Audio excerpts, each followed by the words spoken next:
آخرکار ان دشمنوں نے سرکار کا گھر گھیر لیا، قتل کا ارادہ کر لیا کہ نبی کا قتل کر دیا جائے. پورا گھر کاشان نبوت کو گھیر لیا چاروں طرف سے، روڈ میں، سڑک پہ، دائیں بائیں سب پہرے دار کھڑے ہو گئے تلواریں لے کے. آج محمد گھر سے نکلیں گے یا ہم چارپائی پر لیٹا ہوا دیکھیں گے، نہ پیغمبر رہیں گے نہ اسلام پھیلے گا. آج ان کا قتل کر دیا جائے گا.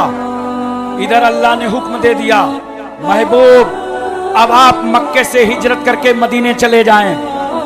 سرکار صلی اللہ علیہ وسلم نے اپنے بستر پر علی کو بلا لیا، کہا علی بستر نبی کا، چادر نبی کی، چٹائی نبی کی، چارپائی نبی کی، تکیہ نبی کی، اور تم بھی نبی کے. علی اس بستر پہ سو جاؤ، علی سو جاؤ. علی کہتے ہیں سرکار ہم بھی ساتھ چلیں گے.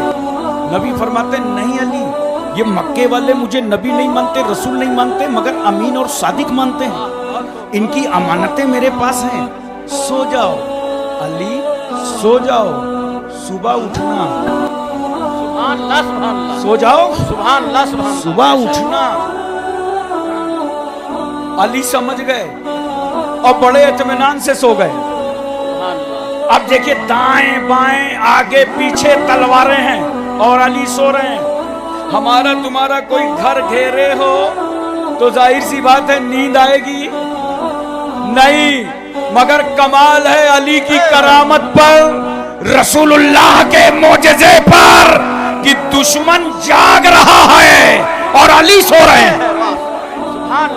علی سو رہے ہیں. بڑے اطمینان سے سو گئے مولا علی، بڑے اطمینان سے.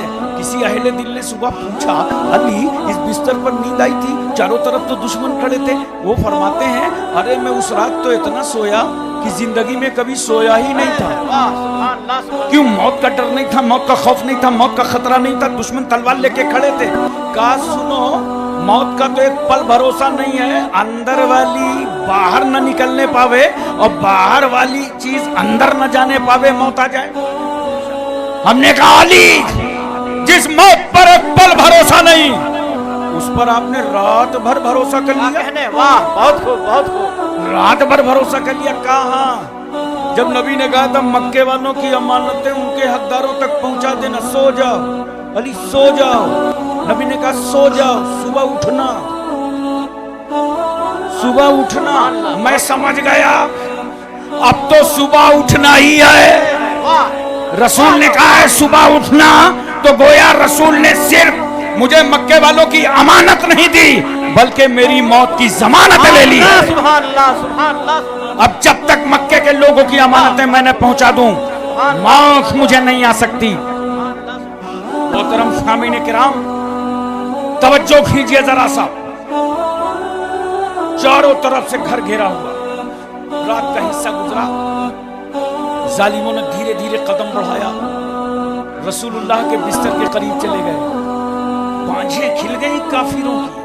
اب مزہ آ گیا. کیا ہوا؟ ارے محمد صلی اللہ علیہ وسلم کو بستر پر سوتا ہوا لے لیا، اب تو 2 منٹ میں کام ہو جائے گا. ایک نے کہا تلوار اٹھاؤ، حملہ کرو. دوسرے نے کہا بھائی یہ عرب کی بہادری کے خلاف ہے، کوئی سونے والا سو رہا ہو تم اس پر حملہ کرو.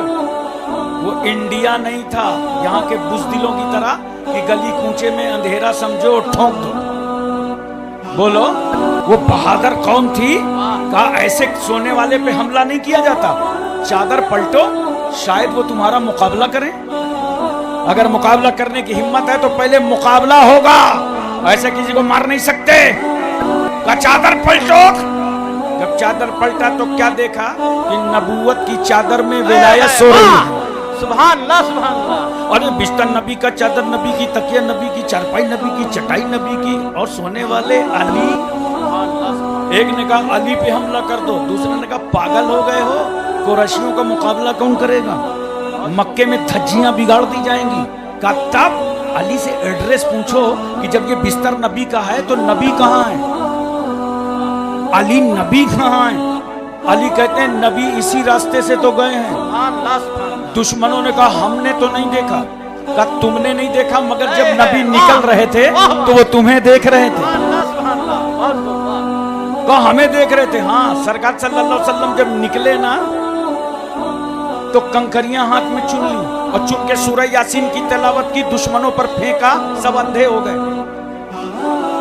آج ہماری زبانوں میں کیچڑ ہے, زبانیں صاف نہیں ہیں, ورنہ دنیا کو سمجھا دو جب سورہ یاسین کنکریوں میں پڑھ کر کے پھینکی جائے تو پورا کفر اندھا ہو جاتا ہے. اگر ان حافظوں نے پورا قرآن پڑھ دیا. حضرات توجہ کیجئے, کنکریاں کس نے اٹھائیں؟ نبی نے. پھینکا کس نے؟ زور سے بولو. نبی نے. سورہ یاسین پڑھا کس نے؟ مگر آپ جانتے ہو جب اس واقعے کو اللہ نے بیان کیا تو اپنے محبوب سے کتنا پیار ہے, اپنے محبوب سے کتنی محبت کرتا ہے. یہ نہیں کہتا محبوب وہ شب ہجرت جو آپ نے کنکریاں پھینکی تھی آپ کا نشانہ بڑا اچھا تھا, آپ نے صحیح جگہ پھینکی تھی. نہیں, اللہ کیا کہہ رہا ہے؟ محبوب وہ شب ہجرت جو آپ نے کنکریاں ماری تھی نا وہ آپ نے تھوڑی پھینکی تھی, وہ آپ کے پروردگار نے پھینکا تھا. گویا محبوب ہاتھ تمہارا تھا, عمل ہمارا تھا.